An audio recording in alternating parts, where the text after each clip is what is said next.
የተከበራችሁ የዚህ ፕሮግራም ተከታታዮች እንደምን ሰነበታችሁ? ይሄ ዘወትር በዚህ ሰዓት ዋሽንግተን ዲሲ በምትገኘው የኢትዮጵያኖች ሰባተኛ ቀን አድቬንቲስት ቤተክርስቲያን እየተዘጋጀ የሚቀርብላችሁ ሳምንታዊ የመጽሐፍ ቅዱስ ጥናት ፕሮግራማችን ነው። እንደምታውቁት በየሳምንቱ የተለያዩ ርዕሶችን የያዘ ጥናት እየያዘን ቀርበን ከእናንተ ጋር አብረን እናጠናለን። የዛሬው ጥናታችን እንግዲህ የአዲሱ የጀመርነው የሩብ ዓመት ሁለተኛው ትምህርት ነው። እንደምታውቁት በዚህ በአዲሱ ሩብ ዓመት እያጠናን ያለ ነው ትንቢትን እንዴት ነው ማጥናት ያለብን፣ የትንቢት አጠናን ዘዴን አስመልክቶ ነው ማጥናት የጀመርነው። ባለፈው ሳምንት እንግዲህ አንዳንድ የትንቢት ጥናት መርሆች በሚል ርዕስ የተለያዩ ለትንቢት ጥናት ይጠቅማሉ ብሎ መጽሐፍ ቅዱሳዊ የሆኑ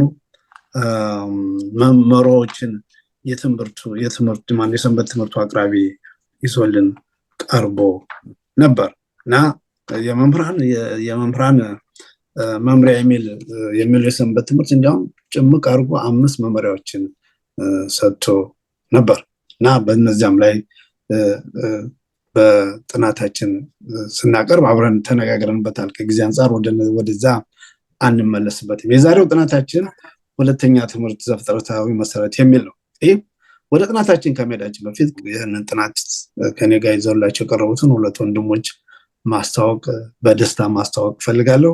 ወንድማችን ፕሮፌሰር ብርሃኑ የዚህ ፕሮግራም ዘወትር ተሳታፊ እና ፕሮፌሰር ብርሃኑ መንግስቱ፣ እንዲሁም ወንድማችን ኢንጂነር በፈቃዱ ይግዛው መሸሻ ነው የሚለው ይግዛው፣ ሌላው የዚህ ፕሮግራም ተሳታፊ አቅራቢ ዘወትር በፊታችሁ የሚቀርቡ ሁለት ወንድሞች ናቸው። እኔ ደግሞ ወርታው ብርሃኑ እባላለሁ እና አብረን ነው እንግዲህ ሶስታችን የዛሬውን ሁለተኛውን ትምህርት ይዘን እንቀርባለን። እንግዲህ ሁልጊዜ እንደምናደርገው ጥናታችን ከመጀመራችን በፊት እግዚአብሔር መንፈስ ቅዱስ በመካከላችን ተገኝቶ እንዲያስተምረና እንዲመራን በጸሎት እንጋብዘዋለን። የመግቢያውን ጸሎት የሚያደርግልን ወንድማችን በፈቃዱ መሸሻ ነው።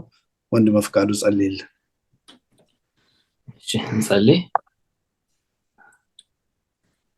በሰማያት ከፍ ከፍ ብለህ የምትኖር የዘላለም ንጉስ እግዚአብሔር አምላካችን ሆይ በዚህ ሁኔታ ያንተን ቃል እንድናጠና ይህን ጊዜ ስለሰጠህን እጅግ አድርገን እናመሰግናለን። አሜን። እግዚአብሔር አምላካችን ሆይ ቃልህን የምናጠናበት ሰዓት ለእኛም ከዚህ በፊት ካስተዋልነው በላይ ማስተዋል እንድንችል እንድትረዳን፣ ይህንም የሚሰሙ ሰዎች ደግሞ ጌታ ሆይ አንተን ከምን ጊዜውም የበለጠ እንዲያውቁ፣ ስለ አንተ ከምን ጊዜውም የበለጠ መረዳት እንዲችሉ ሁላችንን እንድትረዳን ማጸናለሁ። አሜን። ጊዜያችንን ሁሉ ባርክ። አንተ ብቻ ተናገረን፣ አንተ ብቻ አስተምረን። ሁሉም ደግሞ ለአንተ ክብር ይሁን በኢየሱስ ስም አሜን። አሜን። እግዚአብሔር ባርክ። ወንድም በፈቃዱ እሺ፣ የዚህ ጥናት ተከታታዮች እንዳሉት አሁን ዛሬ ይዘንላችሁ የቀረብነው የዚህ የሁለተኛው ሩብ ዓመት ሁለተኛ ትምህርት ነው። ርዕሱ ምን ይላል? ዘፍጥረታዊ መሰረት። እንግዲህ የምናጠናው በዚህ ሩብ ዓመት ትንቢቶችን እንዴት ማጥናት አለብን፣ ትንቢቶች ማለት ምን ማለት ናቸው የሚሉት ነው እና እያለ ያለው ምናልባት እንግዲህ ሰንበት ትምህርቱ አብረን ስንሄድ እንደርስበታለን። ትንቢት ዘፍጥረታዊ መሰረት አለው። ዘፍጥረት እንደምናውቀው የመጽሐፍ ቅዱስ የመጀመሪያው ክፍል በሙሴ ከተጻፉት 5ቱ መጽሐፍቶች እንዲያው የመጀመሪያው ሰው ልጅ ፍጥረት የተፈጠረ እግዚአብሔር ሰማይና ምድር እንዴት እንደፈጠረ የፍጥረት ታሪክ እንዴት እንደተጀመረ ተጽፎ የሚገኝበት ቦታ ነው እና ዘፍጥረታዊ መሰረት ትንቢታዊ ማነው? የመግቢያ የመታሰቢያ ጥቅሳችን ምን ይላል? ዮሐንስ በማግስቱ ኢየሱስ ወደ እርሱ ሲመጣ አይቶ እንዲህ አለ፣ እነሆ የዓለም ኃጢአትን የሚያስወግድ የእግዚአብሔር በግ በማለት ዮሐንስ ጌታ ኢየሱስ ክርስቶስ ወደዚህ ምድር መጥቶ አገልግሎቱን ለመጀመር በተዘጋጀበት ጊዜ ያስተዋወቀበት የእግዚአብሔር በግ እና የሚገርም ነው። ዘፍጥረትን መጽሐፍ ሂደን ከዮሐንስ ለምሳሌ ከራዕየ ዮሐንስ መጽሐፍ ጋር በምናገናዘብበት ጊዜ በዘፍጥረት ውስጥ የተጠቀሱ ብዙ በራዕየ ዮሐንስ ውስጥ የተጠቀሱ ትንቢቶች አሉ እና ለዚህም ነው ሰንበት ትምህርቱ ዘፍጥረታዊ መሰረት የትንቢቶች ሁሉ መሰረቱ ዘፍጥረት ነው የሚል ድምዳሜ አይነት የደረሰበት። ለምሳሌ ይሁዳ አንበሳ የማነው ያዕቆብ ልጁን ይሁዳን ሲመርቅ ከሱ ዘንድ ነገስታቶች እንደሚወጡ መሪዎች እንደሚወጡ ጠቅሶ እናገኛለን። እባቡን አስመልክቶ ዘንዶ ይላል ላይ እባቡን አስመልክቶ የሐሙስ ትምህርት ያነሳዋል። ያ ደግሞ በዘፍጥረት የተጠቀሰ ጉዳይ እንደሆነ እናያለን እና የበለጠ ወደ ውስጥ እየገባን ስንሄድ እነዚህን ነገሮች የራዕይንና የዘፍጥረትን የትንቢቶችና የዘፍጥረትን ግንኙነት ትንቢት እንዴት በዘፍጥረት እንደተጀመረ አብረን እንመለከታለን እና እንግዲህ ይሄን ካል በኋላ በቀጥታ ወደ እሁዱ መሄድ እፈልጋለሁ። የእሁዱን የሚያቀርብልን ወንድማችን ፕሮፌሰር ብርሃኑ እንግዲህ እኔ ጋሽ ብርሃኑ ነው የምለው፣ ጋሽ ብርሃኑ ብዬ ነው የምቀጥለው። ሰንበት ትምህርቱ በእሁዱ ምን አይነት አቀራረብ ያቀርባል? ዘፍጥረት አንተ የኮሌጅ መምህር ነህ፣ እንግዲህ በኮሌጅ ውስጥ የሚሰጥ አጠቃላይ የሆነ ኮርስ አለ። በእንግሊዝኛው ለምሳሌ ፊሎዞፊ 101 የፊሎዞፊ ኮርስ ከሆነ ፊሎዞፊ 101 ተብሎ ወይም የፊሎዞፊ የፍልስፍና መግቢያ ተብሎ የሚሰጥ ትምህርት አለ። እኔ ተምሬያለሁ እንደነሱ አይነት ኮርሶችን እና ዘፍጥረትን እንደዛ ያየዋል። ዘፍጥረት የመጽሐፍ ቅዱስ የመጀመሪያው ወይም 101 ብሎ ኮሌጅ እንደሚያስተምሩ አንድ ሰው ለመጽሐፍ ቅዱስ ለማወቅ ከፈለገ መጀመሪያ ዘፍጥረትን ማየት እንዳለበት የሚያሳይ ሁኔታ ነው ያለው እና ሌላው ደግሞ መጽሐፍ ቅዱሱ የሚያነው ትምህርትም በመጀመሪያ የተጠቀሰ መርህን መከተል ይላል። ምንጊዜም ቢሆን ጥቅስን በምንወስድበት ጊዜ ከመጀመሪያው መርሁን የተጠቀሰበትን መንገድ ተከትለን መውሰድ አለብን የሚል እንድምታ ያለው ይመስለዋል። እና ምንድነው እሁድ በመጀመሪያ የተጠቀሰ ጥቅስ መርሆን መከተል የሚለው በአጠቃላይ የእሁዱ ጭብጥ እሁድ ይዞት የቀረበው ትምህርት ምንድን ነው ጋሽ ብርሃኑ? እሺ፣ እግዚአብሔር ይስጥልኝ። እንግዲህ አዳማጮቻችን ጥሩ አድርገህ ነው የቀረጽከው። ትምህርት በሚሰጥበት ጊዜ በተለይ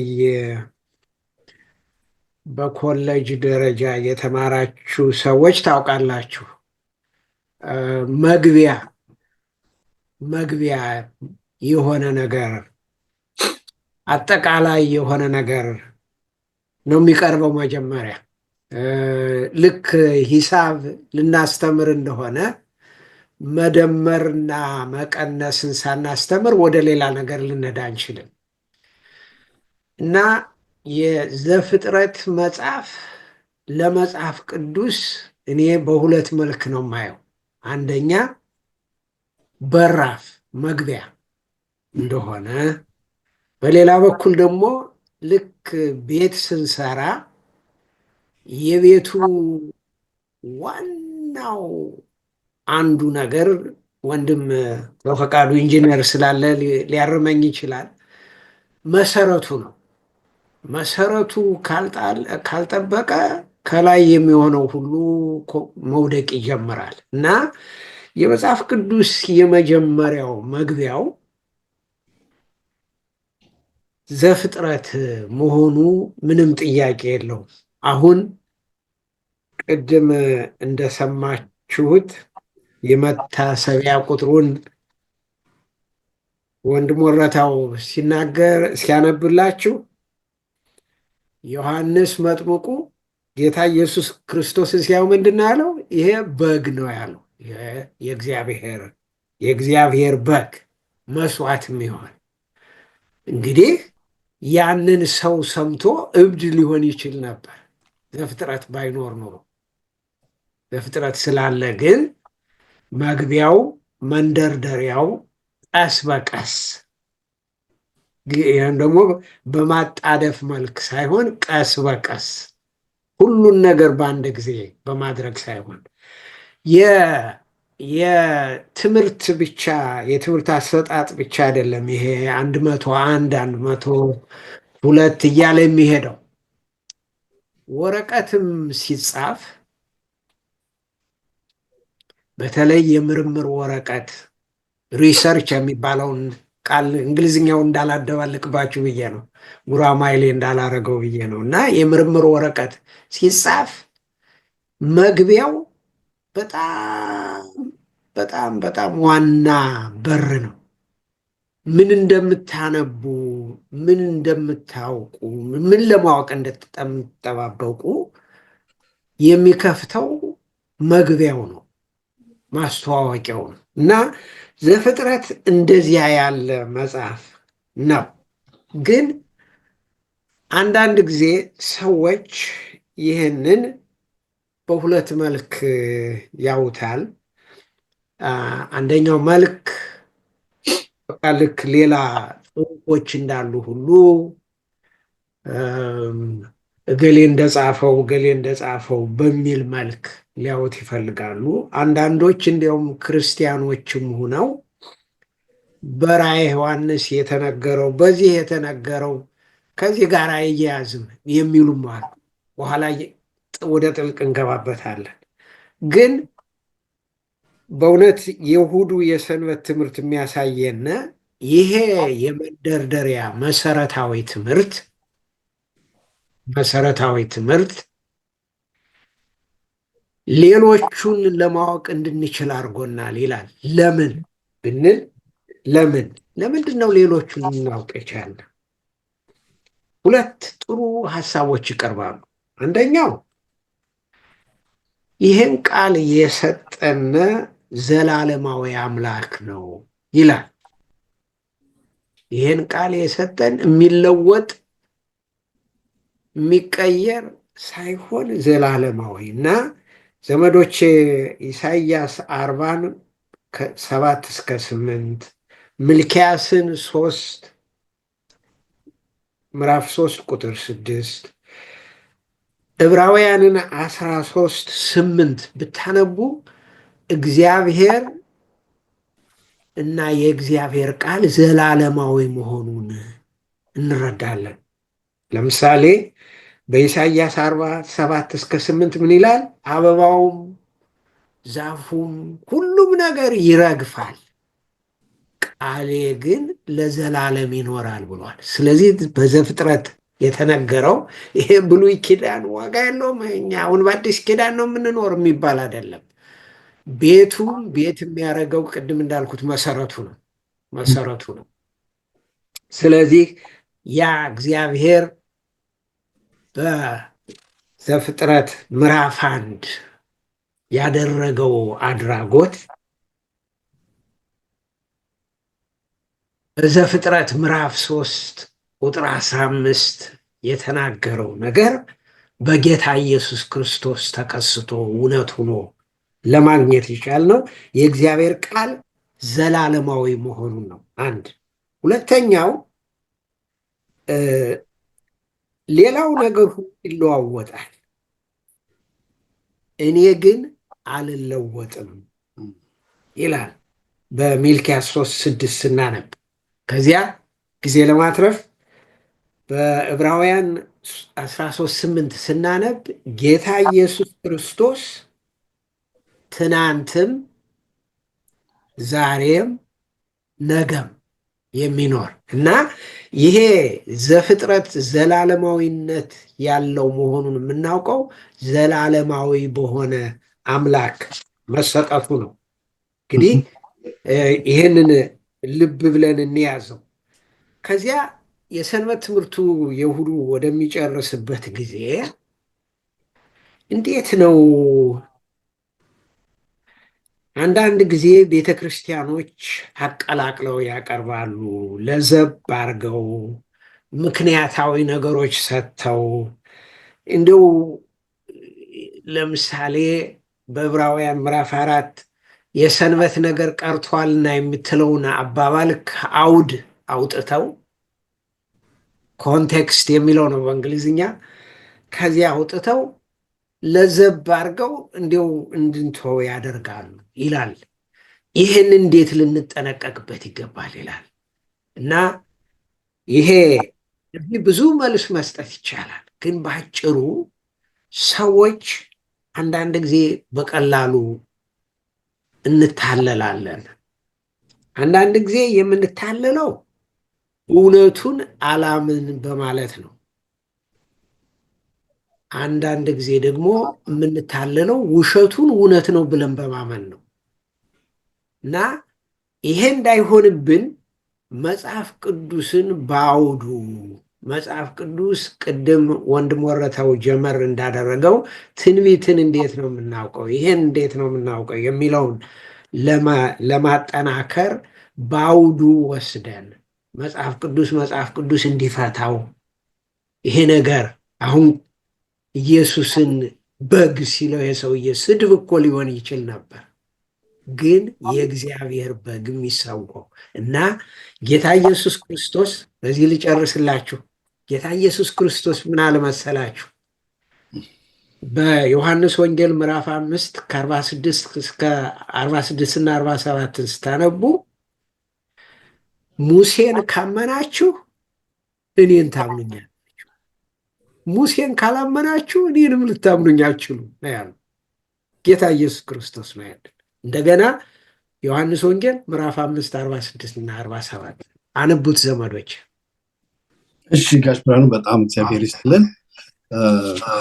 ይህንን ሀሳብ በሚገባ ጠለቅ አድርገን ያቀረበው አድማጮቻችን ከዚህ ብዙ ትምህርት እንዳገኙ እርግጠኛ ነኝ። እሺ ወንድም በፈቃዱ በዚህ ላይ የምትጨምረው ሀሳብ አለ? በእሁዱ ላይ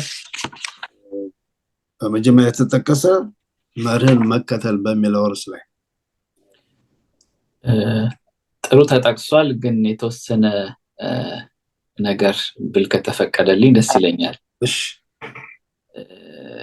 በተለይ በዚህ ዘመን የመሳሳታችን ወይም ብዙ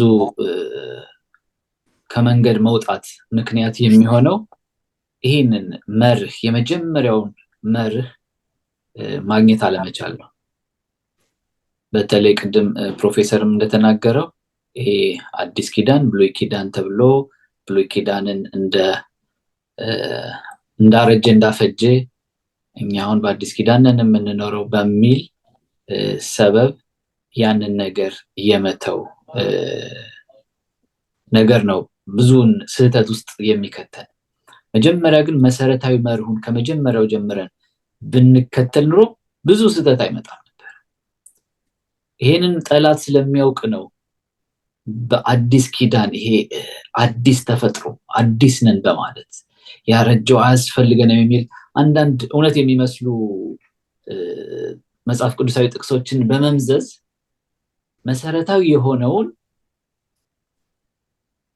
የመጽሐፍ ቅዱስ መርህ እንድንስት ያደርጋል። ስለዚህ ይሄ ከመጀመሪያው ጀምረን እግዚአብሔር ቃል እንደማይለወጥ የእግዚአብሔር ቃል እንደማይሻር እግዚአብሔር ትናንትም ዛሬም ያው ነው። ስለዚህ ቃሉ ምንድነው? ትናንትም ቃሉ ይሰራል፣ ዛሬም ይሰራል፣ ነገም ይሰራል የማይለወጥ ቃል እንደሆነ መረዳት ያስፈልጋል። ያንን ከተረዳን ዘፍጥረትን አንደርማይን አናረገውም፣ አጠቃላይም ብሉይ ኪዳንን አንደርማይን አናረገው። ልክ አዲስ ኪዳን እንደምናነበው ብሉይ ኪዳንን እናነባለን። መመሪያችን አዲስ ኪዳንም እንደሚሆነው ብሉይ ኪዳን መመሪያችን ይሆናል። አንዳንዴ የሚገርመኝ ነገር አለ። በተለይ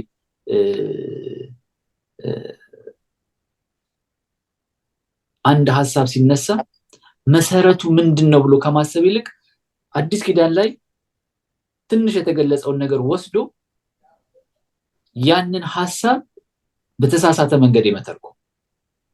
ለምሳሌ ስለ ዘፍጥረት ስንመለከት አፈጣጠራችን የት ላይ የተጠቀሰው? ዘፍጥረት ላይ ነው አይደል እንዴ? ሰው እንዴት እንደተፈጠረ የተጠቀሰው ዘፍጥረት ላይ ነው በደንብ ተደርጎ የተገለጸው። ስለዚህ አንድ ሰው ስለ ሰው ማንነት ስለ ሰው ተፈጥሮ ለማውራት የቱ ጋር ቢሄድ ነው የሚሻለው? አዲስ ኪዳን የተጠቀሱ ጥቅሶች ማዳበሪያ ሊሆኑ ይችላሉ፣ ግን መሰረቱ የት ነው ያለው? ብዙ ጊዜ አንዳንዴ ስለ ሰው ማንነት ሰው ነፍስ ስጋ ምናምን የሚል ነገር አለ አይደለ? ብዙ ሰዎች ኮንፊውዝ የሚሆኑበት ነገር ስለሱ ለማውራት ዘፍጥረት ሄዶ እንዴት እንደተፈጠርን ከማየት ይልቅ አንደኛ ተሰሎንቄ ምዕራፍ 5 ቁጥር 23 ላይ ያለውን አለ አይደለ? ነፍሳችሁ ስጋችሁ መንፈሳችሁ ምናምን ይቀደስ የሚለውን ነገር ይጠቀስና ሰው ይሄ ሁሉ ኮምፖነንት አለው ተብሎ የተፈጠረው ከዛ አንፃር ነው የሚል ትንታኔ ይሰጣል። ያን አውዱን ስንመለከተው እኮ ስለ ሰው ተፈጥሮ ለማስረዳት አይደለም፣ ስለ ሰው ተፈጥሮ ለማስረዳት አይደለም። እንዴት ተቀድሰን ክርስቶስን መገናኘት እንዳለብን፣ ህይወታችን እንዴት ማሳደግ እንዳለብን የሚናገር ኮንቴክስት ነው እንጂ ስለ ተፈጥሮ እያወራ አይደለም። ግን ስለ ተፈጥሯችን ግልጽ አድርጎ የሚያስቀምጠውን እየተውን እዛ እንሄዳለን። ዋናው መርህ ግን ከመጀመሪያው እንዴት ሰዎች ከመኖር ካለመኖር ወደ መኖር እንዴት መጡ፣ እግዚአብሔር እንዴት ፈጠራቸው የሚለውን ነገር፣ ኃጢአት እንዴት ሊከሰት ቻለ፣ ኃጢአት እንዴት መጣ፣ እግዚአብሔር ይሄንን ነገር ደግሞ ለመቀልበስ ምን አቀደ፣ ዘፍጥረት ላይ አለ።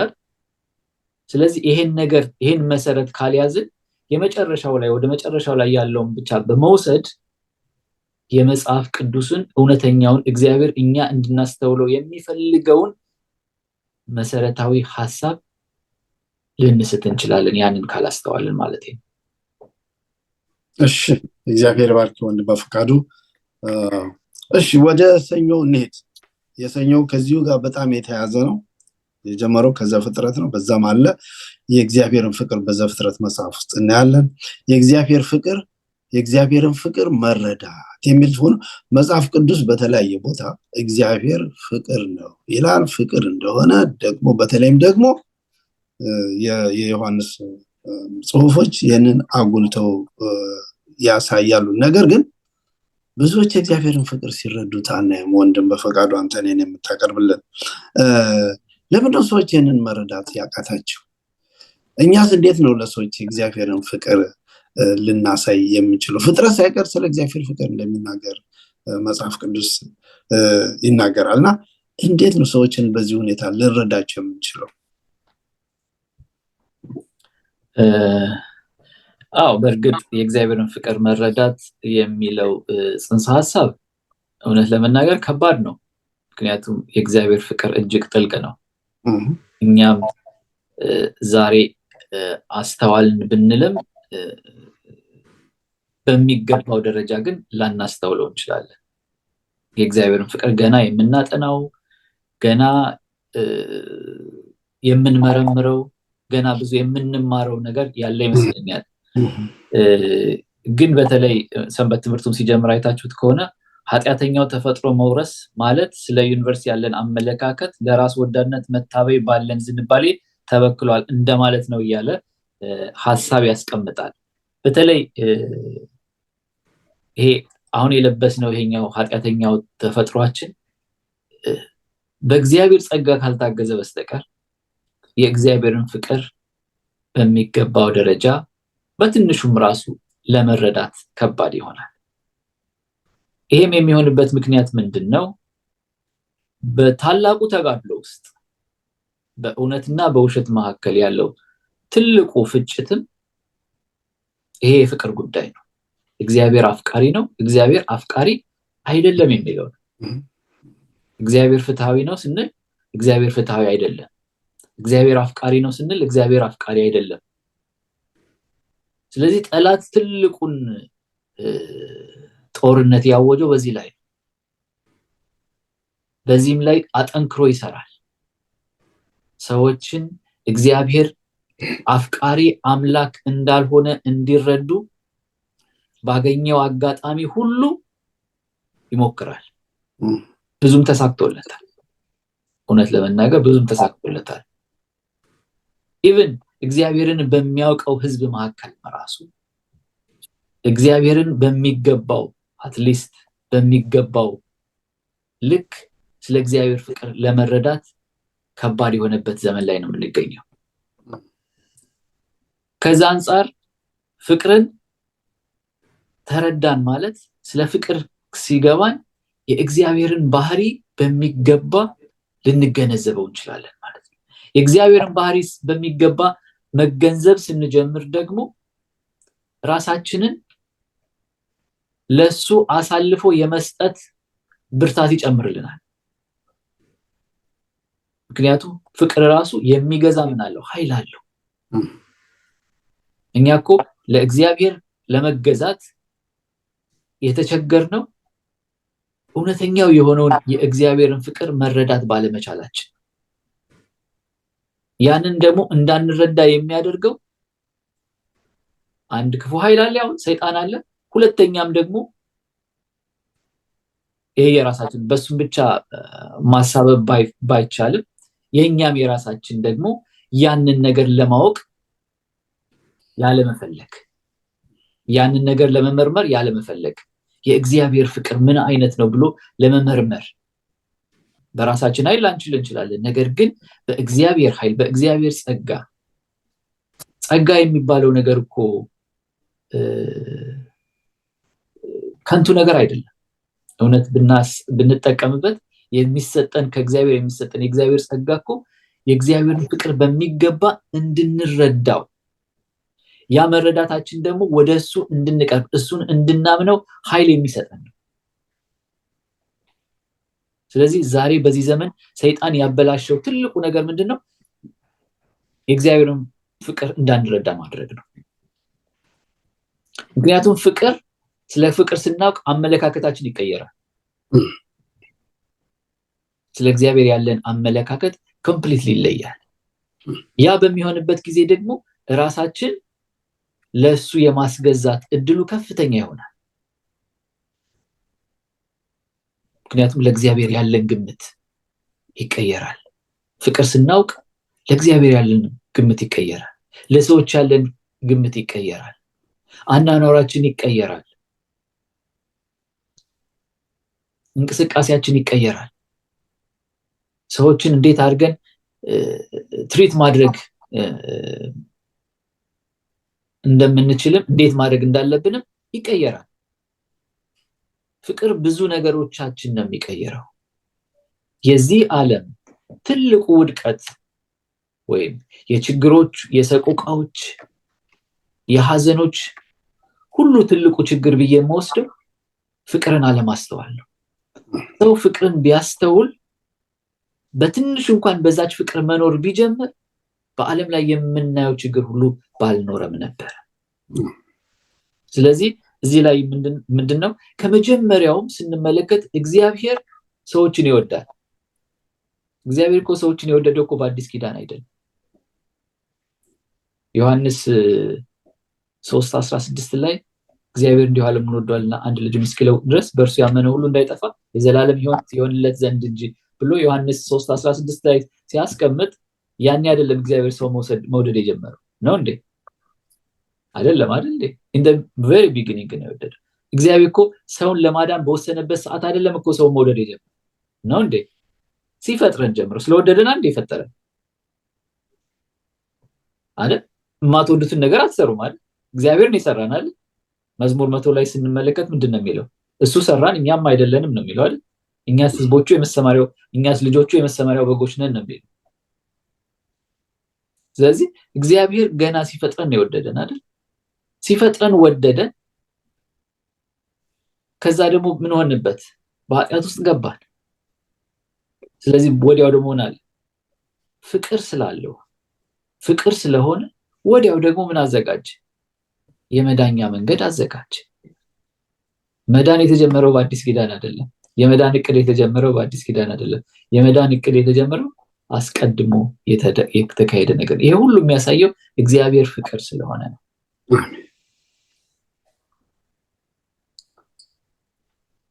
ጨርሻለሁ። እሺ፣ እግዚአብሔር ይባርክ ወንድም በፈቃዱ። ያ የእግዚአብሔር ፍቅር ጥልቀቱ፣ ስፋቱ ከአእምሯችን በላይ ነው። እሺ ጋሽ ብርሃኑ በዚህ ላይ የምትጨምረው ሀሳብ አለ? አይ ጥሩ አድርጎ ነው ያብራራው እና ብዙም ጨምረው የለኝም። አንድ ሁለት ለማስታወስ ያህል ፍቅር በተግባር ሲተረጎም ነው ጥሩ እና በፈቃዱ እንዳለው እግዚአብሔር እንዲሁ ዓለምን ወዷልና አንድ ልጁን እስከሚሰዋ ድረስ። ይሄ ፍቅር ነው። ይሄ ብቻ አይደለም። እንዲያው ይሄን ብሎታል እሱ። እኔ የጀመርኩበት ለዋጋ ከመጀመሪያው እንኳን ዘፍጥረት አይደለም ብንማረው አሁን መሰረቱ አዳምና ሔዋን ሲያጠፉ ፍለጋ የመጣ እግዚአብሔር ነው። እነሱ አይደሉም ፍለጋ ይሄዱ። እነሱማ መደበቅን አይፈለጉ። ፍለጋ የመጣ ያ የጠፋው ልጅ አባት ለልጁ ሲፈልግ እንደቆየው ጌታ ኢየሱስ ክርስቶስ ምሳሌ አድርጎ ያቀረበው። በነገራችን ላይ ትምህርቱ የሚለውን በደንብ እናስታውሰው።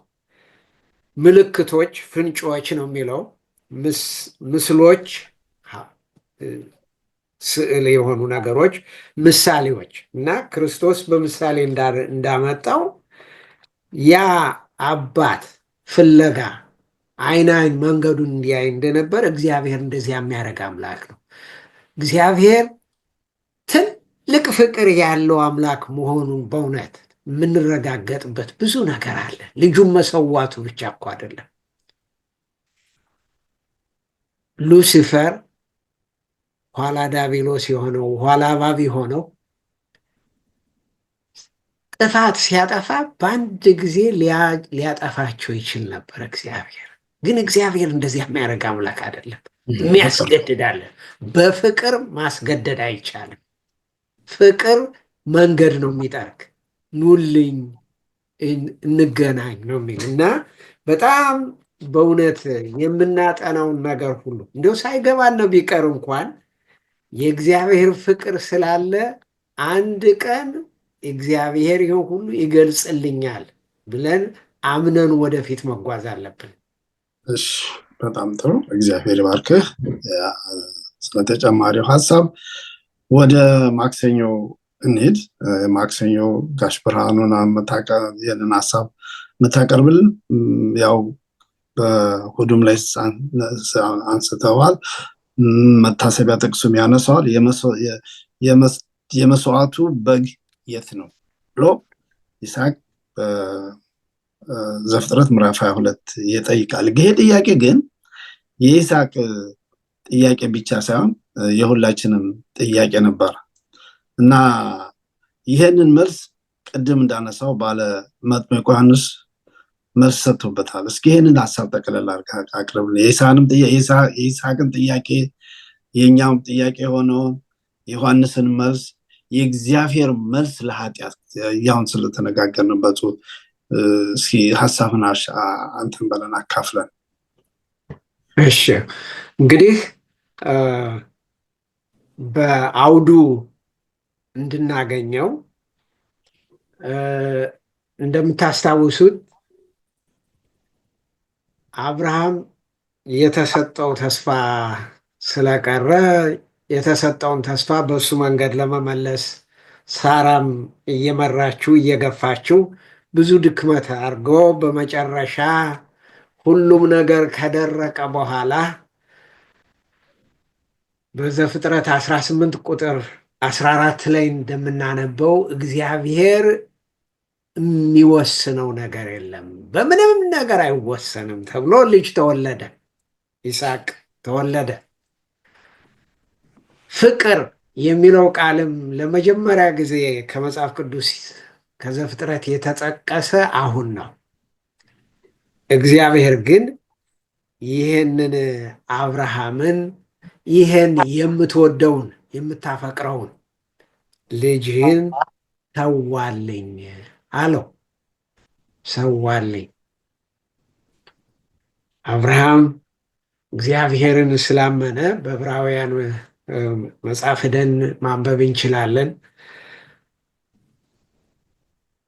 ፈቃደኛ ሆኖ ይህን ልጁን ለመሰዋት ሲወስደው ልጁ ይህንን በዮሐንስ መጥምቁ ዮሐንስ የተናገረውን ነገር አሁን ያንን ጥያቄ ያነሳ ጀመር።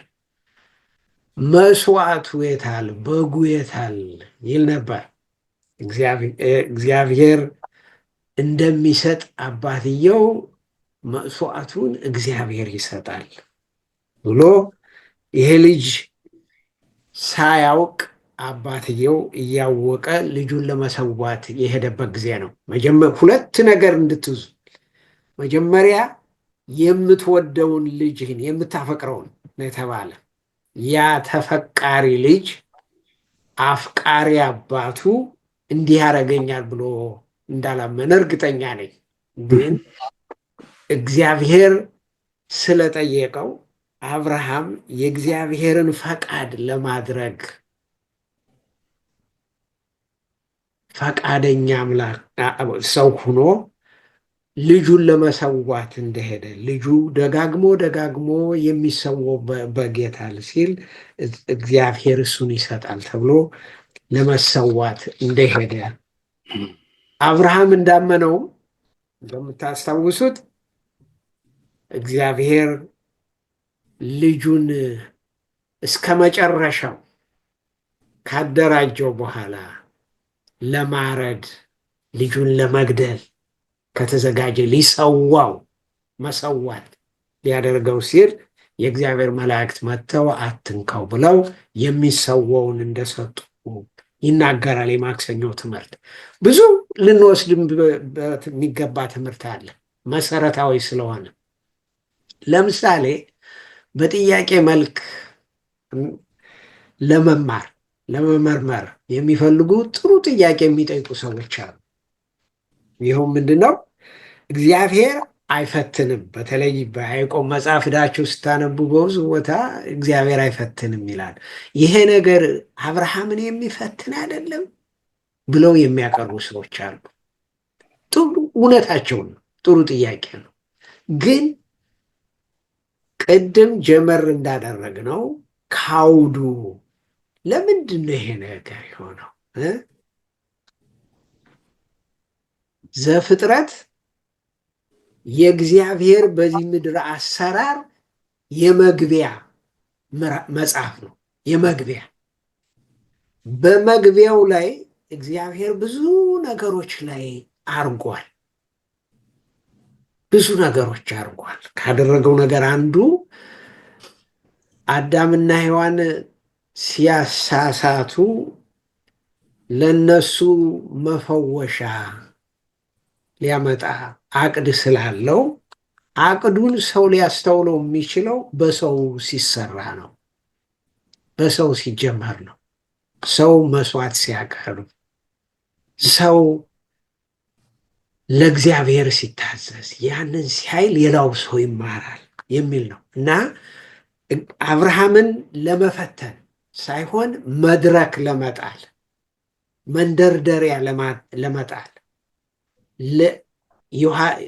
ክርስቶስን እንድናስተውለው ለምን እንደመጣ በጉ ሲለው እየሰደበው አለመሆኑን እንድናስተውል መሰረቱ የተጣለልን ከዚህ ላይ ነው እና ይሄ መሰረት እንደዚህ በመጣሉ ሁለት ትልልቅ ነገሮች ሆነዋል። አንደኛ አብርሃም ያን ያህል ታዛዥ የሆነው በዕብራውያን መጽሐፍ እንደምናነበው ልጁን ቢሞትም እንኳ እንደሚያስነሳው ያምን ነበር ይላል ዕብራውያን መጽሐፍ እና እምነት ቁልፍ መሆኑን እምነት። ሌላው እግዚአብሔር ችግርን አይደለም የሚያመጣ፣ እግዚአብሔር መፍትሄ ነው የሚያመጣ። ልጄን ግደለው፣ ረደው፣ ሰዋው ቢለኝም እንኳ እሱ የሚሰዋውን ያመጣል ብሎ ስላመነ እንዴት መስዋዕቱ እንደመጣለት እና ይህንን የመሰለ ከመጀመሪያው እስከ መጨረሻው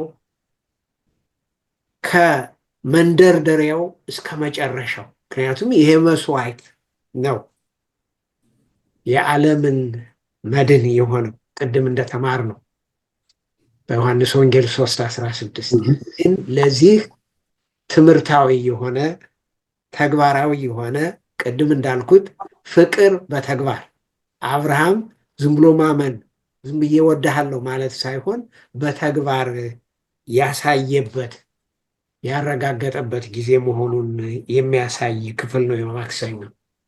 እሺ በጣም ጥሩ ጋሽ ብርሃኑ። ያ ይሄ የመስዋዕቱ በግ ለኃጢአት መልስ እግዚአብሔር የሰጠበት መንገድ ነው እና ስለዚህም የመስዋዕት በግ እግዚአብሔርን ስለ ጌታ ኢየሱስ ክርስቶስ በራዕየ ዮሐንስም ተጠቅሷል፣ በሌሎች መጽሐፎች። እሺ ወንድም በፈቃዱ ሀሳብ አለ በዚህ ላይ ስለ መስዋዕቱ በግ የት ነው? ብዙ በደንብ ተብራርቷል። እሺ እንግዲህ ወደ ረቡዕ በቀጥታ እንሄድ። ይሄ ደግሞ በዘፍጥረት ለመጀመሪያ ጊዜ ከተከሰቱት አንዱ ሞት ነው እና ሞትን መጋፈጥ ዘፍጥረት እንደሚነግረን የሰው ልጆች ዕጣና ፈንታ ነው እና ይሄ በጣም የሚያሳዝን ሁኔታ ነው። አሁንም የሰው ልጆች ለዚህ አሳዛኝ ለሆነ ክስተት ተጋልጠዋል። መለያየት አሁንም አለ። መጽሐፍ ቅዱስ ይላል ሰንበት ትምህርት፣ ጥያቄውን ከሰንበት ትምህርት ወሰደው።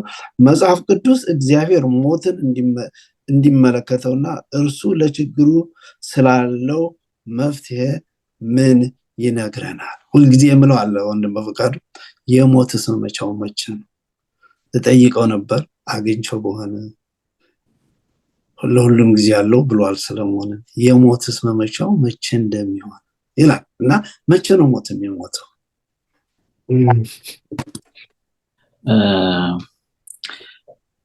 ስለ ሞት መቼ ነው የሚሞተው፣ ሞትን መጋፈጥ የሚባሉ ሀሳቦችን ስናነሳ ብዙ ጊዜ እኔ በምናምን አለው አንድ ሀሳብ ከመጣ ያን ሀሳብ እንዲህ ነው እንዲህ አይደለም ከማለታችን በፊት ዲፋይን ማድረግ፣ ትክክለኛ ዴፊኒሽን ላይ በዛ በአንድ ሀሳብ በተለይ ስለዛ ነገር ትክክለኛው ዴፊኒሽኑ ላይ ከተስማማን ከዛ በኋላ ስላለው ነገር በጣም ቀላል ነው የሚሆነው። ዛቲ ዘቲቸር ኢኒዮ አልኩኝ። በአንተ ውስጥ ያለው የመምህርነት ባህሪ ነው እንድታደርግ የሚያደርግ እና ዲፋይን መደረግ አለበት። ሞት ማለት ምን ማለት ነው? ሞት መጋፈጥ፣ ሞት እንደዚህ ነው፣ ሞት እንደዚህ ነው። ሞት ማለት ምን ማለት ነው? በዘፍጥረት እኛ ስንፈጠር ከዛ ደግሞ መልሰን ስንሞት ምንድነው ሀፕን ያደረገው? የተከሰተው ምንድነው? ስለዚህ ሞትን የምንረዳበት መንገድ ምንድነው? ሰው መጀመሪያ ታስታውሱ ከሆነ ከሰውን ከምድር አፈር አበጀው፣ በአፍንጫውም የሕይወት እስትንፋስ አለበት፣ እሱም ሕያው ነፍስ ሆነ ይላል አይደል? ኤግዚስት ያላረገ ነገር ነው አይደል? ወደ ምንድነው ካለመኖር ወደ መኖር አመጣን ማለት ነው። ሞት ደግሞ ከመኖር ወደ አለመኖር መመለስ፣ ሪቨርስ መገልበጥ ማለት ነው፣ መመለስ ማለት ነው። ስለዚህ ሞት የሕይወት ተቃራኒ ነው ማለት ነው። ስለዚህ ሰዎች ለምን ይሞታሉ የሚል ነገር ሊነሳ ይችላል።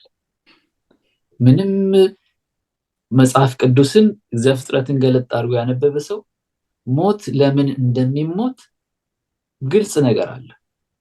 አዲስ ኪዳን ላይ ከዛም ባሉት መጽሐፍቶች ሳይብራራ ገና ሰው የሞተው እግዚአብሔርን ስላልታዘዘ ነው። አትብላ ከበላ ምን ትሆናለህ የተባለው ሞትን ትሞታለህ ተብሎ ተነግሮታል። ሲበላ ምን ማለት ጀመረ ማለት ነው? ሞት ጀመረ ማለት ነው። ስለዚህ ሞት ምንድነው ማለት ነው?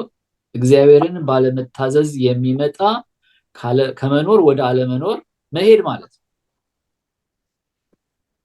አሁን ሰው ካለመኖር ወደ መኖር መጥቷል። ከመኖር ደግሞ ወደ አለመኖር ነው የሚመለሰው። ከዛው ተነጥላ ይሄኛው ፓርት ይሞታል፣ ይሄኛው ፓርት ሕይወት ለዘላለም ይኖራል፣ ይሄኛው ፓርት ይቃጠላል፣ ይሄኛው ፓርት የሚል ነገር የለም። በቃ ነፍስ የሰራት ማን ነው? እግዚአብሔር ነው አይደለ? ጭቃና የኢየሱስ ትንፋስ ነፍስን ሰርቷል። እሱን ሲለያያቸው ደግሞ እሱን መለያየት አቅም ያለው ማን ነው? እግዚአብሔር ነው አይደለ? ያ ሲሆን ምን ይሆናል ማለት ነው? እንሞታለን ማለት ነው። ስለዚህ ሞትም ከእግዚአብሔር መለየት ነው በሌላ ነገር ስንመለከተው አይደለም። ምክንያቱም እግዚአብሔር ሕይወትን ይሰጣል አይደል? ከእግዚአብሔር ስንለይ የሞትን ነው። አለመታዘዝ እኮ ከእግዚአብሔር መለየት ነው። ሔዋን ያልታዘዘችው ከእግዚአብሔር ተለይታ የማንን ሐሳብ ነው ኢንተርቴን ያደረገችው? የሰይጣንን ሐሳብ ኢንተርቴን ማድረግ ስትጀምር ነው የሞተችው። ስለዚህ ከእግዚአብሔር መለየት ነው። ከእግዚአብሔር ተለየን ማለት እኮ የጠላትን ሐሳብ ኢንተርቴን እናደርጋለን ማለት ነው። ሌላ ነገር እኮ የለውም ማለት። አለመታዘዝ ማለት እኮ እግዚአብሔር እንደዚህ አድርጉ ብሎ አዞናል አይደል? ከእግዚአብሔር ጋር ያለ ሰው እኮ እግዚአብሔርን ይታዘዛል። ምንም እንትን ነገር የለውም። ከእግዚአብሔር ጋር ያለ ሰው እግዚአብሔርን ይታዘዛል። ከእግዚአብሔር ሐሳብ መውጣት ስንጀምር እኮ ነው ወደ አለመታዘዝ የምንሄደው። ወደ አለመታዘዝ በሄድን ቁጥር ደግሞ ወደ ሞት እየሄድን ነው ማለት ነው። ስለዚህ ሞት ማለት ይሄን አለመታዘዝ ነው፣ ከእግዚአብሔር መለየት ማለት ነው። መፍትሄውስ ምንድነው ለዚህ ሞት ካልን የሞት ቁልፍ ያለው ማን ጋር ነው? የሲኦል መፍቻ ቁልፍ ያለው ማን ጋር ነው? እሱ ጋር ነው አይደል ያለው? ስለዚህ ወደ እሱ መመለስ ነው። ሌላ አማራጭ የለም። ሞትን ለማሸነፍ ሞትን ለመጋፈጥ ወደ ማን ነው መመለስ ያለብን? ወደ መፍቻ ወዳለው ቁልፍ ወዳለው ወደ እርሱ ነው መመለስ ያለብን። እና መጀመሪያ ሞት ምን እንደሆነ በሚገባ መረዳት ያስፈልጋል እውነት ለመናገር። ምክንያቱም ደህንነታችንን የተከፈለልንን ዋጋ አፕሪሼት ለማድረግ ሞት ማለት ምን ማለት መሆኑን መጀመሪያ መረዳት ያስፈልጋል። ሞት ምን እንደሆነ ሳይገባን የተከፈለልን ዋጋ ልንሰጠው አንችልም። አንድ ሰው የ1 ሚሊዮን ብር የ1 ሚሊዮን ዶላር ዋጋ አንደርስታንድ ማድረግ ካልቻለ 1 ሚሊዮን ዶላር ብትሰጠው ሴንስ ያደርገዋል? ምን ዋጋውን ካላወቀው ምንም እንትን የሚለው ነገር የለም። ለምሳሌ አንዳንድ ሰዎች እነሱ የማያውቁትን ስጦታ ሊሰጧቸው ትችላላችሁ አይደል? ምናልባት 10,000 ወይም 20,000 ዶላር የሚያወጣ ነገር ብትሰጧቸው ያን ነገር አላወቁትም እነሱ ምንም። ይሄ ነገር እኮ ምናልባት ልጃቸው ያን ነገር የሚያውቅ ከሆነ ይሄ ነገር እኮ ይሄን ያክል ዶላር ነው የሚያወጣው ሲባል ነው እንዴ ይላል አይደል እንዴ? ከዛ በኋላ አፕሪሼት ማድረግ ይጀምራል አይደል? ዋጋውን ሲያውቀው ማለት ነው። ስለዚህ ሞት የሚባለውን ነገር በሚገባ ካልተረዳን የሱን ዲፊኒሽን ምን ማለት እንደሆነ ካልተረዳ ነው የተከፈለልን መስዋዕትነት ወይም የተከፈለልን ዋጋ በቅጡ ላናስተውለው እንችላለን። ስለዚህ ወደ መጀመሪያው ሄደን ያን ነገር ለምሳሌ አቤል ሲገደል እንግዳ ነገር ነበር። የመጀመሪያ ነገር ነው አይደል? ያኔ ነው ሞት ማለት እግር አውጥቶ ልበለው ጠላት እግር አውጥቶ እርምጃ ወስዶ ያን ነገር ያደረገው ማለት ነው። እና በዛን ጊዜ የደረሰው ነገር ስትመለከቱ ምንድነው ማለት ነው? ከባድ ነገር ነው፣ እንግዳ የሆነ ነገር ነው አይደል? ስለዚህ ያንን ነገር ሰዎች ምን ማድረግ ጀመሩ? ኤክስፒሪየንስ ማድረግ ጀመሩ። ስለዚህ ግን እግዚአብሔር ምን አዘጋጅቶ ነበር? መፍትሄ ግን አዘጋጅቶ ነበር። ያንን የመሰለ ነገር ያንን ሞት ለማሸነፍ የሚችል የሞት መክፈቻ ቁልፍ ለማግኘት ወይም ያንን ነገር ለማድረግ ክርስቶስ ራሱ ምን ማድረግ ነበረበት? መሞት ነበረበት። ምክንያቱም በብሉይ ኪዳን ታስታውሱ ከሆነ ኃጢአት የሰራች ነፍስ እሷ ትሞታለች ነው አይደል? ስለዚህ እንድትድን ካስፈለገ ምን መደረግ አለበት? ኃጢአቱ መስተሰረየት አለበት አይደል? እና ደግሞ ምን ይላል ደግሞ ደም ሳይፈስ ስርየት የለም ማለት። ስለዚህ ደም መፍሰስ ነበረበት። ኃጢአትን እኮ ይቅር ለማስባል ከሞት ወደ ህይወት ለመምጣት መከፈል ያለበት ደም አለ። ምክንያቱም ያለ ደም መንጻት ስለማይቻል። ስለዚህ ያን ዋጋ ማን ከፈለ? ክርስቶስ ከፈለ። ክርስቶስ ስለከፈለ ምን አለው ማለት ነው? መፍቻ ቁልፍ አለው ማለት ነው። ስለዚህ መፍትሄ ወደ እርሱ መሄድ ነው። እና በዘመናችን ግን እዚህ ሰንበት ትምህርቱ ላይ ያስቀመጠው አንድ ሐሳብ አለ። ሞት የህይወት አንድ ክፍል ነው ይላል። እኔ በጣም ነው የሚባል አባባል አለ እና እሱን ሲተች ነው። እና እውነት ነው። አሁን ሳስበው ሞት የህይወት አንድ ክፍል ሊሆን አይችልም። ሞት ነው። በህይወት ውስጥ ያለ ነገር አይደለም ሞት ህይወትን የሚነጥቅ ነገር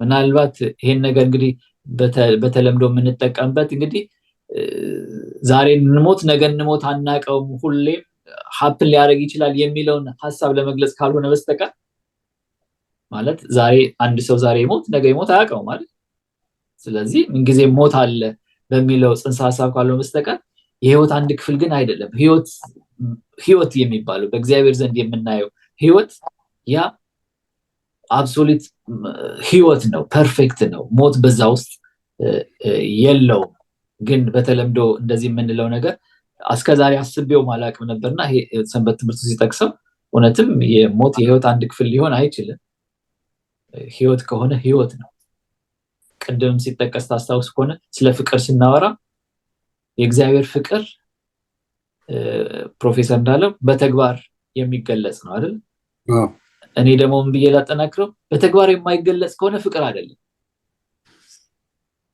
ፍቅር ከሆነ በተግባር የሚገለጽ ነው በተግባር የማይገለጽ ከሆነ ፍቅር አይደለም ጀስት ምንድነው ሌላ ነገር እንበለው እንጂ ፍቅር አይደለምና በዛ መልክ እንድናየው ፈልጌ ነው አመሰግናለሁ እሺ በጣም እናመሰግናለን ወንድም በፈቃዱ አዎ ሞት አስቸጋሪ ጉዳይ ነው እና መፍትሄው ደግሞ አንተ በሚገባ ያስቀመጥከው ነው ጋሽ ብርሃኑ በዚህ ላይ ሐሳብ አለ በሮቡ ላይ ስለ ጥሩ ተብራርቷል ግን ሰዎቹ እንዲያስቡበት ሞት ስንል ከዚህ ላይ እንግዲህ ወንድሜ ጥሩ አድርጎ እንዳለው የመጀመሪያው መግለጫ የመጀመሪያው መስማማት ካለ ያለው ነገር ቁልፍ አድርጋችሁ ብትይዙት ጥሩ ነው ችግር ማለት ነው ጥፋት ማለት ነው ምን ማለት ነው እያለ እና ሞት ማለት ነው ሲባል እንግዲህ ሁለት አይነት ሞት እንዳለ መገንዘብ አለብን ይሄ አሁን የምናርፈው ነገር ይሄ አንድ ሞት ነው ግን ዋናው ሞት ዘላለማዊ ሞት ነው ክርስቶስ የተሰቀለው ክርስቶስ ሊያድነን ያለው ለዚህ ነው እንዲያውም ወንድሜ እየተናገረ ራእይ ያለውን ቁጥር ሌላ ጊዜ ማንብቤው ቢሆንም እንደገና ተመለከትኩት ራእይ ምዕራፍ 1 ቁጥር 17 እና 18 ስናነበው ዮሐንስ ባለ ራእዩ እንዲህ ይላል ባየሁት ጊዜ እንደሞተ ሰው ሆኜ በእግሩ ስር ወደቅኩ እርሱም ቀኝ እጁን በላይ ጭኖ እንዲህ አለኝ አትፍራ የመጀመሪያውም የመጨረሻውም እኔ ነኝ ማጣሁን እንግዲህ ስለሞት እኔ ሕያው ነኝ ሙቼ ነበር እነሆ አሁን ከዘላለም እስከ ዘላለም ድረስ ሕያው ነኝ የሞትንና የሲኦልን መክፈቻ የሲኦል መክፈቻ በእጄ ነው ይሄን ነው እንግዲህ ክርስቶስ እግዚአብሔር ተቆጥቶ ዳለ መክፈል ለኛ ሳይሆን ልክ እኔ የክርስቶስ ሞት እንደ ከኒና ነው ማየው በውስጤ ገብቶ መንፈስ ቅዱስ ይገባል ብሏልና እሱን ስቀበል እንዲለውጠኝ እና ያ ክርስቶስ ከሁለተኛው ሞት ለዘላለም ከሚሞተው ሞት እሱ ሙቶ የኔን ኃጢአት ተሸክሞ እኔን ነፃ እንድሆን አድርጎኛል እኛን ነፃ እንድንሆን አድርጎናል ያመነ የተጠመቀ ይድናል ብሏል ስለዚህ ሁለተኛውን ሞት እንዳንሞት መጠንቀቅ አለብን አሜን እግዚአብሔር ይባርክ ጋሽ ብርሃኑ የዚህ ፕሮግራም ተከታታዮች ጥናታችን ወደ ማጠናቀቁ እየመጣን ነው የመጨረሻው ክፍል የሐሙሱ እባቡ ይላል አሁንም ይሄ ከዘፍጥረት ጋር የተያዘ ነው ለሞት መምጣት ለአዳምና ሔዋን ከኤድን ገነት መውጣት ፍጥረት እንደዚህ ምስቅልቅል ውስጥ ለመግባት ምክንያቱ ኃጢአት ነው የኃጢአት ምንጩ ደግሞ እባቡ ዘንዶ ነው ይላል በራዕየ ዮሐንስ ዲያብሎስ ነው ሰይጣን እና በዘፍጥረት ላይ ይነሳል እና ጋሽ ብርሃኑ በዘፍጥረት መጽሐፍ ይላል ሰንበት ትምህርቱ መግቢያ እባቡን አስመልክቶ የቀረቡት ዝርዝር ጉዳዮች ቀደም ሲል በራእይ መጽሐፍ የተገለጹትን በሰማይ ጦርነት ያስከተሉ አንዳንድ ጉዳዮች እንድንገነዘብ እንዴት ይረዳናል? ያው አንተ እንዳለው መሰረቱ ዘፍጥረት ነው፣ ያው ፋውንዴሽኑ እና ይሄ መሰረት እንዴት ነው ከራእይ የተጠቀሰውን ዘንዶውን ጦርነት ተካሄደ እንድንገነዘብ የሚረዳ? ምን አይነት ጦርነት ነው የተካሄደው? በፈቃዱ ጀምርልን፣ ከዛ ጋሽ ብርሃኑ ትቀጥላለህ። እሺ፣ በዘፍጥረት ላይ ያለው እባብና በራእይ ላይ የተገለጸው ዘንዶም በለው እባቡ አንድ አይነት ዓላማን ያላቸው፣ ስራቸውም አንድ አይነት ነው። ምናልባት የተገለጹበት ጊዜ ሊለያይ ይችል ካልሆነ በስተቀር በዘፍጥረት ላይ ስንመለከት የተጠቀሰውን እባብ ስንመለከት ሔዋንን ሲያሳስት እንመለከታለን።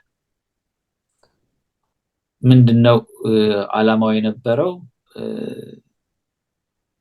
እግዚአብሔር እናንተን አይወዳችሁም ነው። ምክንያቱም እንደሱ እንድትሆኑ አይፈልግም። ስለዚህ እናንተን በጭቆና እየገዛችሁን ያለው ከዚችም እንዳትበሉ ያደረገው ለዚህ ዓላማው ነው እያለ ነው አይደለ ሲሰብክ የነበረው። በእርግጥም መጽሐፍ ቅዱስ ላይ ያው በአጭሩ ስለሚገለጽ ነው እንጂ ይሄ ነገር ረጅም ጊዜ ቆየ ይመስለኛል። ምክንያቱም ሔዋንና እባቧ ፍሬንድሺፕ ሁሉ የፈጠሩ ይመስለኛል። በቀላሉ አንድ ሰው መጥቶ አንድ ነገር ቶታሊ ቤተሰቦቻችሁ ካስተማራችሁና ከነገሯችሁ የተለየ ዝም ብሎ እንግዳ ነገር መጥቶ ቢነግራችሁ ለመቀበል ከባድ ነው አይደል? አትሊስት ከዛ ሰው ጋር ፍሬንድሺፕ መስርታችሁ ትረስት ዴቨሎፕ ካላረጋችሁ በስተቀር። ስለዚህ ይቺ ሴት ከእባቧ ጋር ፍሬንድሺፕ የመሰረተች ሁሉ ይመስለኛል እንጂ በቀላሉ እግዚአብሔር ያላቸውን ያንን የከበረ ነገር በቀላሉ ወደዛ ነገር ውስጥ ይገባል ብዬ አላስብም። ስለዚህ ያን ነገር በምታደርግበት ሰዓት በሁለቱ መካከል ፍሬንድሺፕ ተፈጥሮ ነበር። ያን ነገር ደግሞ ዴቨሎፕ እንዲደረግ የሚፈልገው ማነው? ሰይጣን ነው። ስለዚህ ጦርነቱ ምንድነው? የሐሳብ ጦርነት ነው የነበረው። እግዚአብሔር ፍትሃዊ ነው አይደለም፣ እግዚአብሔር አፍቃሪ ነው አይደለም፣ እግዚአብሔር እንደዚህ የሚያደርገው ለዚህ ነው። በዛ ጦርነት ላይ ሔዋን ተሸንፋ ራሷን ለሞት አሳልፋ ስትሰጥ እንመለከታለን። በአዲስ ኪዳን በራዕየ ዮሐንስ ላይ ስንመለከተው ዛሬም በእኛ ዘመን ያለው ጦርነት በእውነትና በውሸት መካከል ያለ ጦርነት ነው። ሌላ ነገር የለውም እኮ። መልኩን ቀይሮ ክርስቲያናዊ መስሎ እግዚአብሔርን የሚያመልክ መስሎ ግን በውስጡ ምን እየተሰበከበት ነው ያለው? ሐሰት እየተሰበከበት ያለ ነገር ነው ያለው። ስለዚህ ጦርነቱ አሁንም ቢሆን የሐሳብ ነው። ይሄንን የሚሰራው ማን ነው? እባቡ ነው። ስለዚህ ከኛ ጋር ፌሎሺፕ ይፈጥራል፣ አንድነት ይፈጥራል። በቃ በአእምሯችን ላይ የሚሰራ ስራ ነው። አልቲሜትሊ እግዚአብሔር አፍቃሪ አይደለም የሚለውን ነገር አሁን እኮ እንዲያው ካስተዋል ነው እኮ ተጀምሯል። በደንብ ነው የተጀመረው። ጀስት እግዚአብሔር ህግን የሰጠ እኛን ሊቀጣን ነው። ህግ የምትከተሉ ከሆነ ህግ እንጠብቃለን የምትሉ ከሆነ ምንድነው ማለት ነው? አምላካዊ አይደለም ነው። አምላካዊ አይደለም። ይሄ ነው ጦርነቱ እኮ፣ አምላካዊ አይደለም። ስለዚህ ምክንያቱም ህግ እንጠብቃለን ካላችሁማ እግዚአብሔር ፍትሃዊ አይደለም፣ እግዚአብሔር በህግ ሊያስጨንቃችሁ እየፈለገ ነው ማለት ነው። ስለዚህ እግዚአብሔር ይሄን የሚል ከሆነማ ህግ አያስፈልግም ብዬ እግዚአብሔር የተናገረውን ቃል እንድሽርና በአንድም በሌላ መንገድ ከእግዚአብሔር እየራኩ ነው ማለት ነው። ከቃሉ መራቅ፣ እሱ ያለውን ነገር አለመታዘዝ ከእግዚአብሔር መራቅ ነው። ቅድም እንደተነጋገር ነው ማለት ነው። ሞት ማለትም እኮ እሱ ነው እኮ፣ እግዚአብሔርን አለመታዘዝ፣ ከእግዚአብሔር መራቅ፣ ከእግዚአብሔር ሐሳብ መውጣት። እግዚአብሔር በተናገረው ቃል ነው የሚገኘው። እግዚአብሔር አይለወጥም ማለት። ስለዚህ እሱ በተናገረው ውስጥ መኖር ህይወት ነው። እሱ ከተናገረው ነገር መውጣት ግን ምን ያስከትላል? ሞትን ያስከትላል። ስለዚህ ዛሬም እየተሰበከ ያለው ምንድነው ማለት ነው? ከዛ ክልል ውስጥ ከዛ ግዛት ውስጥ የእግዚአብሔር ህግ በሚከበርበት ክልል ውጭ እንድንወጣ ነው።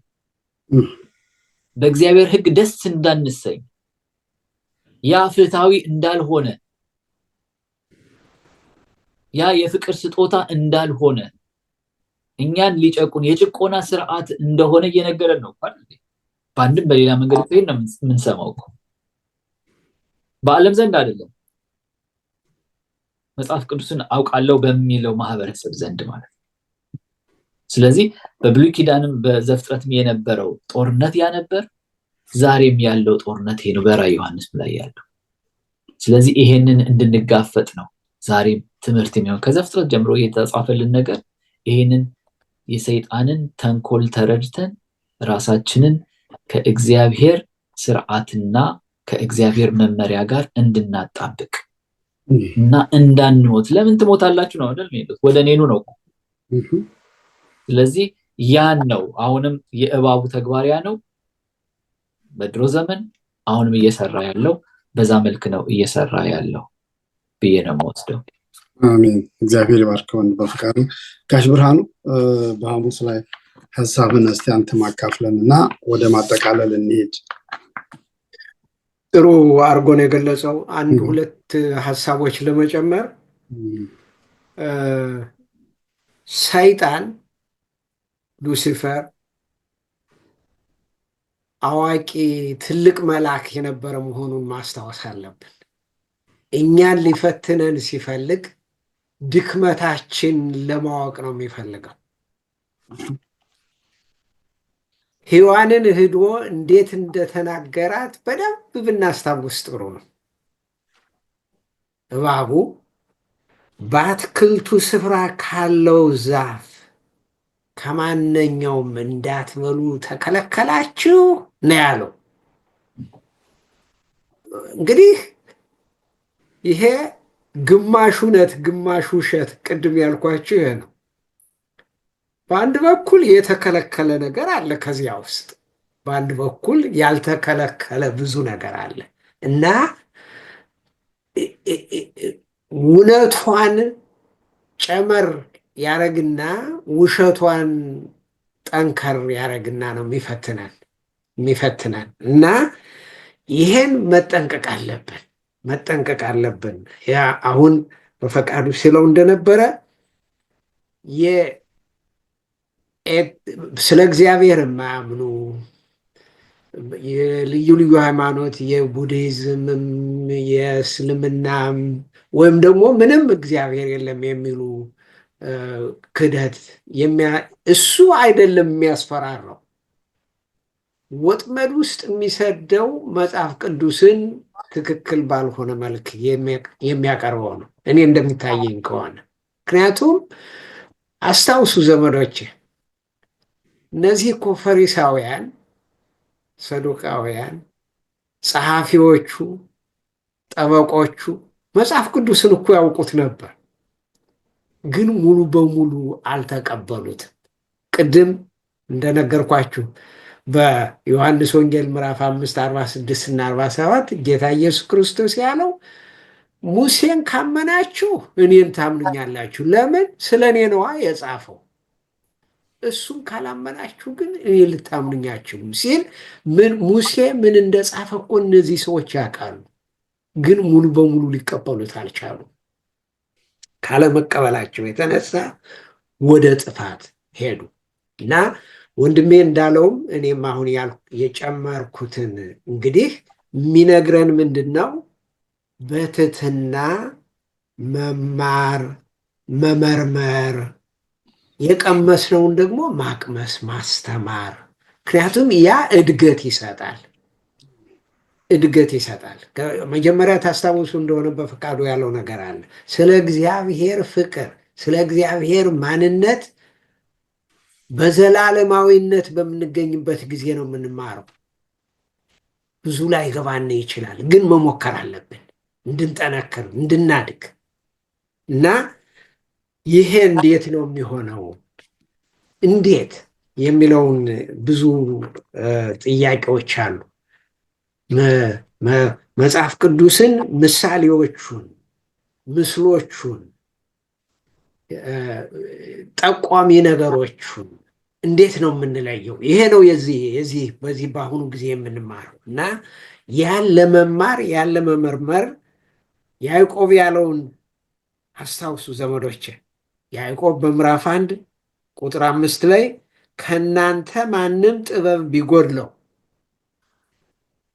ሳይነቅፍ በልግስና ለሁሉም የሚሰጠውን እግዚአብሔርን ይለምን ለእርሱም ይሰጠዋል ይላል እና በትህትና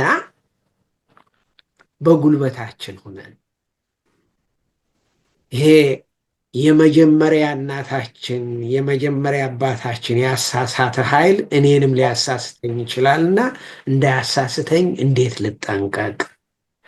በአሁኑ ዘመን እባብ ሆኖ መጥቶ አይደለም የሚያነጋግረው፣ ግን የዲያብሎስ ወኪሎች ብዙ ናቸው። የሚያሳዝነው ወኪል መሆናችን ሳናውቅ አሳሳቾች ሆነን ልንገኝ እንችላለን እና ከዚህ ላይ መጠንቀቅ አለብን። እግዚአብሔርን ለእውቀት እንዲሰጠን መጠየቅ አለብን እላለሁ። እሺ፣ በጣም እግዚአብሔር ይስጥልን ጋሽ ብርሃኑ፣ እግዚአብሔር ባርክ። ወንድም በፈቃዱም እንደዚሁ። የዚህ ፕሮግራም ተከታታዮች እንግዲህ የሁለተኛው ትምህርት ዘፍጥረታዊ መሰረት የሚለው ጥናታችን በዚህ ይጠናቀቃል። በመሰረቱ ዘፍጥረት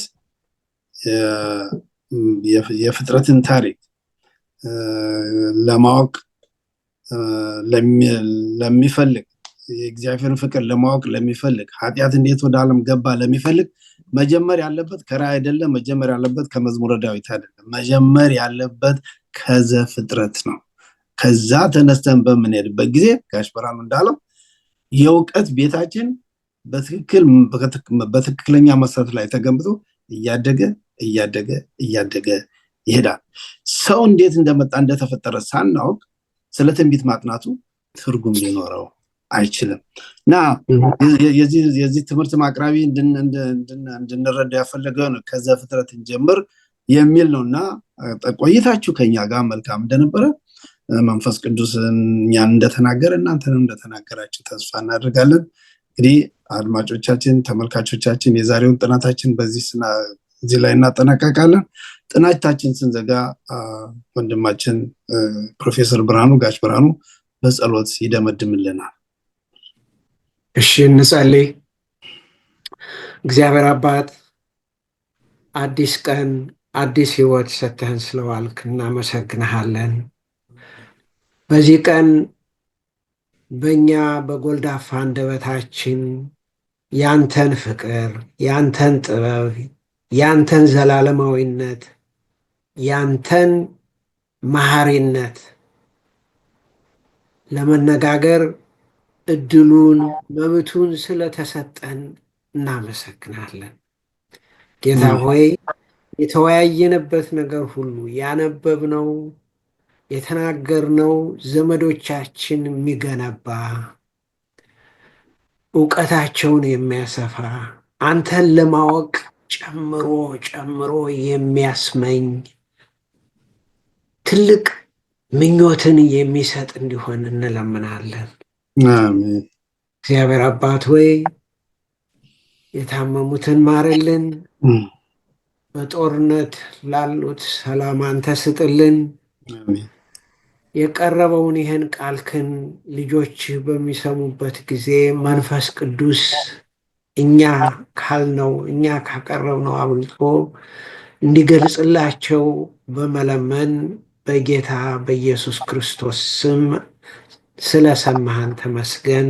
አንድ አምላክ አሜን። አሜን።